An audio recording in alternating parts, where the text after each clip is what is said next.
दोस्तों, स्वागत है आपका हमारे चैनल आस्क रोहित में। और आज का वीडियो जो है बहुत ही ज़्यादा इंटरेस्टिंग होने वाला है, क्योंकि आज के वीडियो में हम एक भाई की स्टोरी शेयर करने वाले हैं जिन्होंने अभी मुझे नवंबर 21 को मेल करा था, जिनका नाम है भाई आर्यन भाई।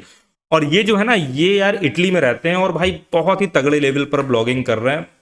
और देख सकते हो उन्होंने पूरी अपनी स्टोरी जो है ना यहाँ पर शेयर करी है। इनकी स्टोरी के बारे में बात करेंगे, किस तरीके से ब्लॉगिंग कर रहे हैं, कितना अर्निंग कर रहे हैं, और साथ ही साथ इन्होंने जो है ना वो कुछ प्रूफ जो है वो अटैच करें। जैसे कि सबसे पहले आप ये स्क्रीन देख सकते हो, यहाँ पर इन्होंने अपने लारा पुस्क का जो है ना वो स्क्रीनशॉट भेजा है, जिसपे कि लगभग 20 लाख के आसपास जो है इन्होंने उस नोटिफिकेशन के थ्रू जो सब्सक्राइबर वगैरह होते हैं वो इन्होंने बना रखे हैं, जो कि यार काफ़ी ज़्यादा यूज नंबर है। ठीक है ना। और आप आज को आपको पता है कि आज की डेट में जिसके पास उसमें सब्सक्राइबर है उसके लिए बड़ा इजी हो जाता है गेम डिस्कवर में लेकर के जाने का। और ये किस तरीके से डिस्कवर पे भी काम करे वो सब कुछ इन्होंने अपनी स्टोरी में शेयर करा है। साथ ही साथ यहाँ पर हम एक एडसेंस का जो है ना अर्निंग का स्क्रीनशॉट देखते हैं, जिसमें आप देख सकते हो इनकी एडसेंस में अर्निंग हो रही है। और वहां पर भाई जो है ना वो यूरो चलता है।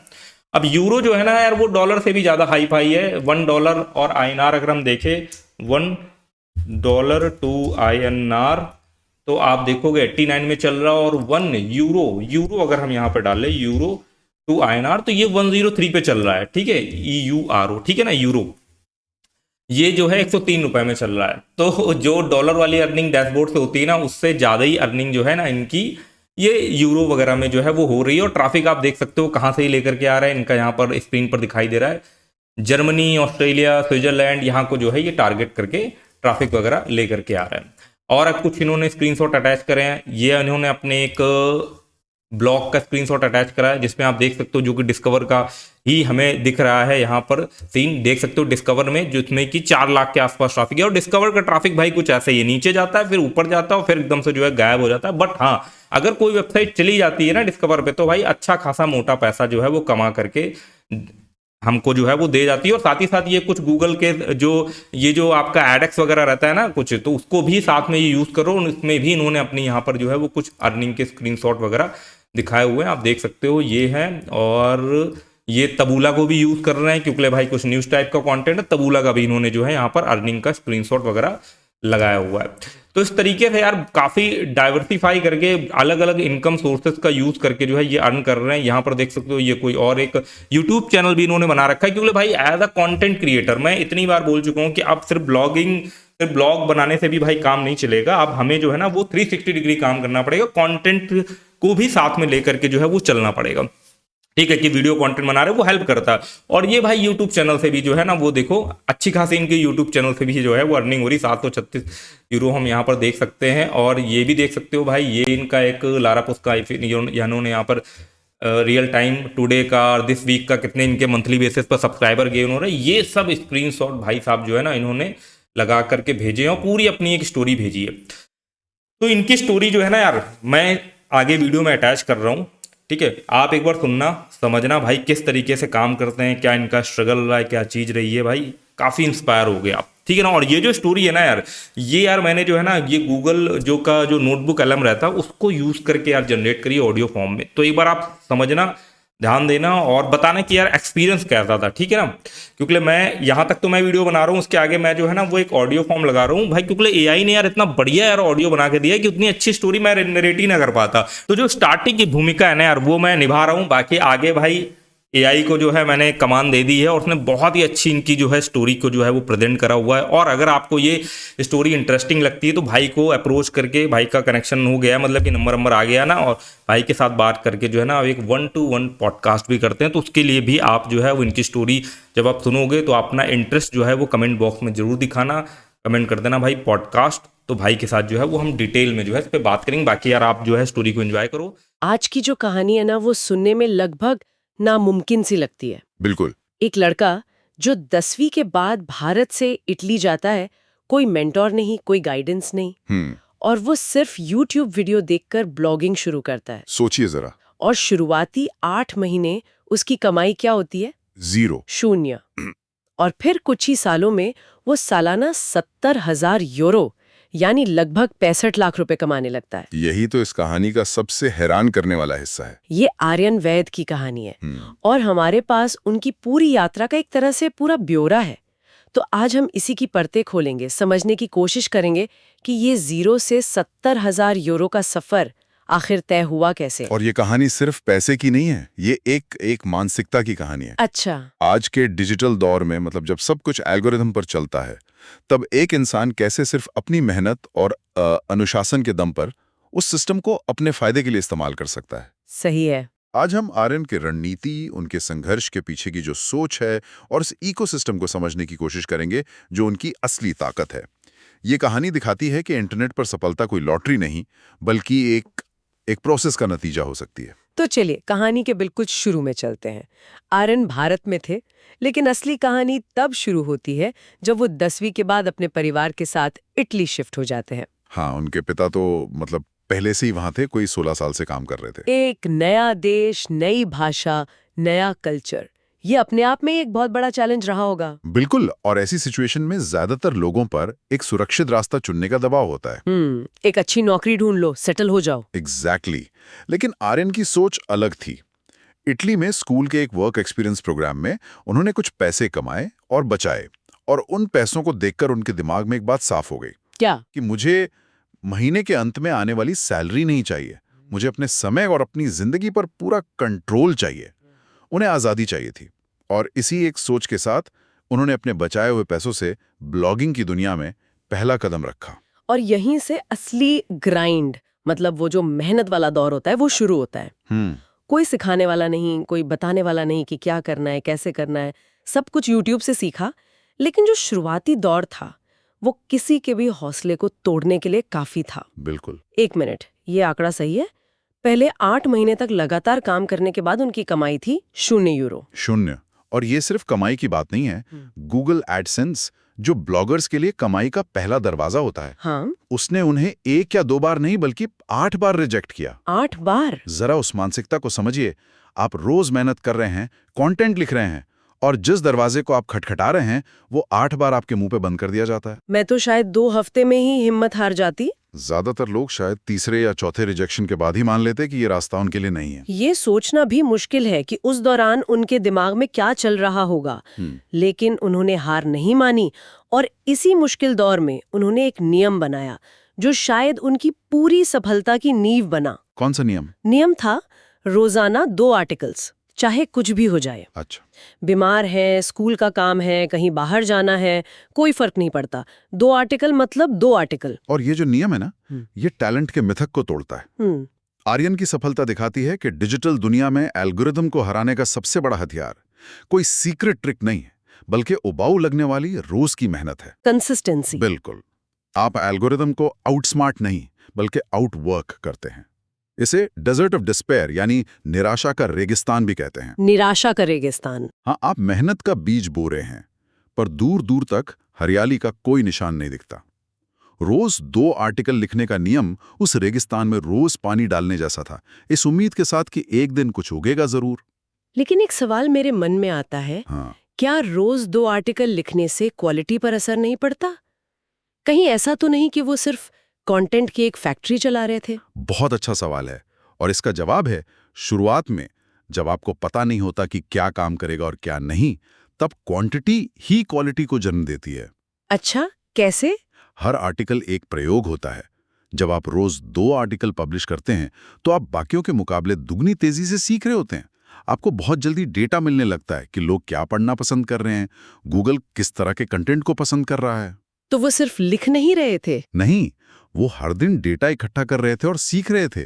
ये एक लर्निंग मशीन बनाने जैसा था। और फिर 8 महीने के इस अंधेरे के बाद रोशनी की पहली किरण दिखी, एडसेंस का अप्रूवल आखिरकार मिल गया। वो पहली जीत थी। हाँ, लेकिन असली जैकपॉट तब लगा जब 12 महीने की लगातार मेहनत के बाद उनकी वेबसाइट गूगल डिस्कवर में आ गई, और सिर्फ 1 महीने के अंदर उन्हें अपनी साल भर की मेहनत का फल मिल गया। गूगल डिस्कवर में आना वाकई एक जैकपॉट जैसा ही है। ये होता कैसे एग्जैक्टली? इसे ऐसे समझिए जैसे आप सड़क पर जा रहे हैं और अचानक कोई मैगजीन कंपनी आपकी शक्ल देखकर आपको एक फ्री मैगजीन दे दे, क्योंकि उन्हें लगता है कि ये आपको पसंद आएगी। गूगल यही आपकी वेबसाइट के साथ करता है। वो आपका कंटेंट उन लाखों लोगों के फोन पर पहुंचा देता है जिन्होंने आपको कभी ढूंढा भी नहीं था, सिर्फ इसलिए क्योंकि उनकी रुचि आपके टॉपिक से मिलती जुलती है। वाह! ये दिखाता है कि अगर आप लगातार काम करते रहें तो एल्गोरिदम देर सवेर आपको पहचान ही लेता है। ठीक है, तो इस बड़े ब्रेक के बाद उन्होंने क्या किया?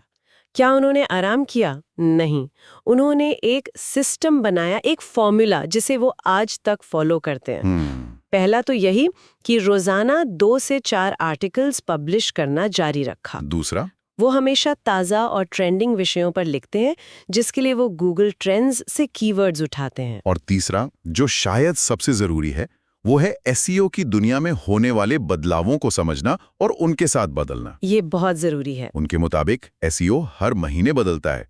कभी गूगल नए डोमेन्स को ज्यादा पसंद करता है तो कभी पुराने या डिलीटेड डोमेन्स को फायदा मिलता है।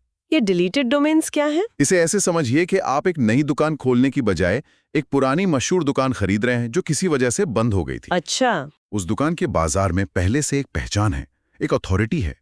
इसी तरह डिलीटेड डोमेन्स वो वेबसाइट एड्रेसेस होते हैं जो पहले किसी और के थे और उनकी गूगल में एक अथॉरिटी बन चुकी थी। उन्हें खरीदकर आप उस पुरानी अथॉरिटी का फायदा उठा सकते हैं।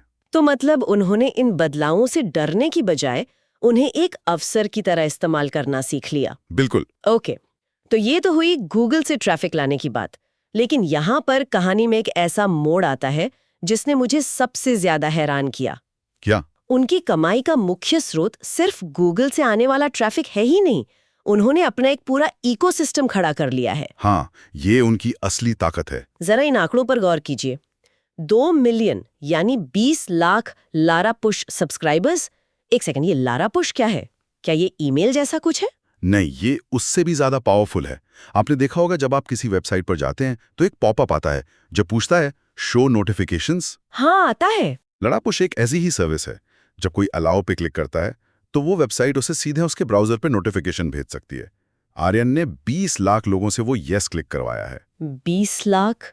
ये संख्या तो कई छोटे-मोटे न्यूज़ चैनलों से भी ज्यादा है। सोचिए। इसके अलावा उनके 42,000 व्हाट्सएप चैनल फॉलोअर्स हैं और 12,000 यूट्यूब सब्सक्राइबर्स। क्या ये कहना सही होगा कि उनकी असली ताकत गूगल नहीं बल्कि ये लिस्ट है? बिल्कुल, और यही आज के कंटेंट गेम का सबसे बड़ा सच है। आप गूगल के किराए के मकान में रह रहे हैं, वो आपको कभी भी निकाल सकता है। सही बात है। लेकिन ये 20 लाख लोग आर्यन की अपनी ऑडियंस है। ये उनकी अपनी जमीन है।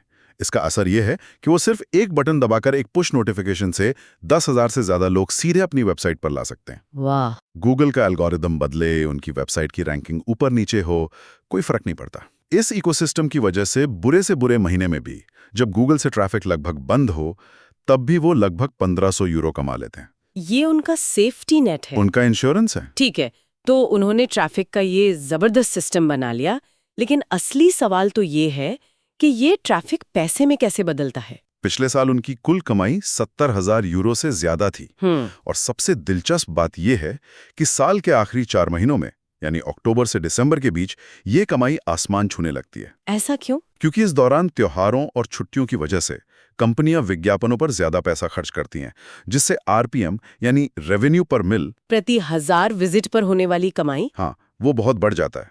उनकी मासिक आय 20,000 यूरो से भी ज्यादा हो जाती है। और उन्होंने अपनी आय को सिर्फ एक स्रोत तक सीमित नहीं रखा है ना? बिल्कुल नहीं।